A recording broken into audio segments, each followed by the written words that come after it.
Hello নমস্কার বন্ধুরা, সমস্ত লক্ষ্মী ভাণ্ডার প্রাপকদের জন্য আবার একটি সুখবর চলে আসলো। আবারও বাড়ানো হবে লক্ষ্মীর ভাণ্ডারের প্রকল্পের টাকা। রাজ্যবাসীর জন্য বিশাল বড় সুখবর। পশ্চিমবঙ্গের রাজ্য সরকার যে সমস্ত প্রকল্প রাজ্যের জন্য নিয়ে এসেছেন তাদের মধ্যে সবথেকে বড় প্রকল্প হলো লক্ষ্মীর ভাণ্ডার প্রকল্প। এই প্রকল্পের মাধ্যমে রাজ্যের প্রত্যেক বিবাহিত মহিলা ব্যাংক অ্যাকাউন্টে সরাসরি 1000 টাকা এবং 1200 টাকা করে ঢুকে। তবে লক্ষ্মীর ভাণ্ডারে এবার বিশাল বড় একটা আপডেট বেরিয়ে এলো। নতুন করে আবারও টাকা বাড়ানো হবে লক্ষ্মীর ভাণ্ডারে, এমনই একটি ঘোষণা করা হলো।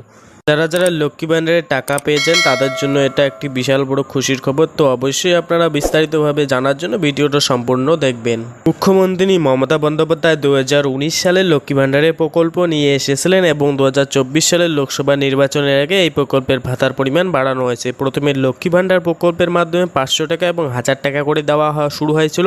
তবে লোকসভা নির্বাচনের আগে মুখ্যমন্ত্রী মমতা বন্দ্যোপাধ্যায় লক্ষ্মী ভাণ্ডার প্রকল্পের বিরাট বড় পরিবর্তন এনেছিল এবং যারা 500 টাকা পেতেন তাদের ব্যাংক অ্যাকাউন্টে 1000 টাকা করে ঢুকছে এবং যারা 1000 টাকা পেতেন তাদের ব্যাংক অ্যাকাউন্টে 1200 টাকা করে ঢুকছে। তবে এই সুখবরের মধ্যে আবারও নতুন করে একটি বড় সুখবর চলে এলো।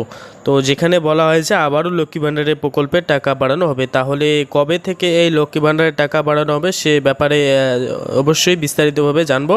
অবশ্যই ভিডিওটা শেষ পর্যন্ত দেখবেন। ইতিমধ্যে সমগ্র রাজ্য তথা সমগ্র দেশ জুড়ে চলছে লোকসভা নির্বাচন। এই লোকসভা নির্বাচন রাজনৈতিক মহলে বর্তমানে ভাষণের সময় আলোচনার মূল বিষয়বস্তু হচ্ছে লক্ষ্মী ভাণ্ডার প্রকল্প। এবার আবারও রাজ্যবাসীর প্রতিশ্রুতি দেওয়া হয়েছে, যেখানে বলা হয়েছে রাজ্যের লক্ষ্মী ভাণ্ডার প্রকল্পের টাকা আবারও বাড়ানো হবে।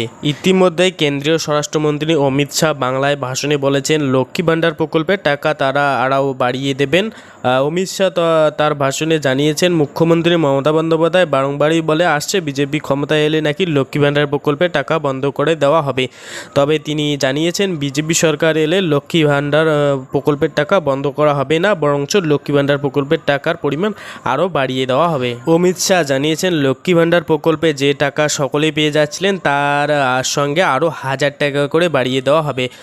তবে শুভেন্দু অধিকারী জানিয়েছিলেন লক্ষ্মী ভাণ্ডার প্রকল্পের নাম পরিবর্তন করে রাখা হবে অন্নপূর্ণা ভাণ্ডার এবং এই প্রকল্পের মাধ্যমে রাজ্যবাসীর 3000 করে টাকা দেওয়া হবে। এর ফলে উপকৃত হবে রাজ্যের সাধারণ মহিলারা। লক্ষ্মী ভাণ্ডার প্রকল্পের টাকা বাড়ানো হলে সকল রাজ্যবাসীরাই ভীষণভাবে উপকৃত হবেন। বর্তমানে অনেকেই এই টাকার উপর নির্ভরশীল হয়ে পড়েছেন, তাই এই টাকার পরিমাণ বাড়লে তারা অনেকটাই স্বস্তি পাবেন। তবে টাকা বাড়ানোর ব্যাপারে কিন্তু রাজ্য সরকার এখনও কোনো বলেননি। তো বন্ধুরা, আজকের ভিডিওটি এই পর্যন্তই ছিল। অবশ্যই চ্যানেলটিকে সাবস্ক্রাইব করে পাশে থাকবেন। ধন্যবাদ।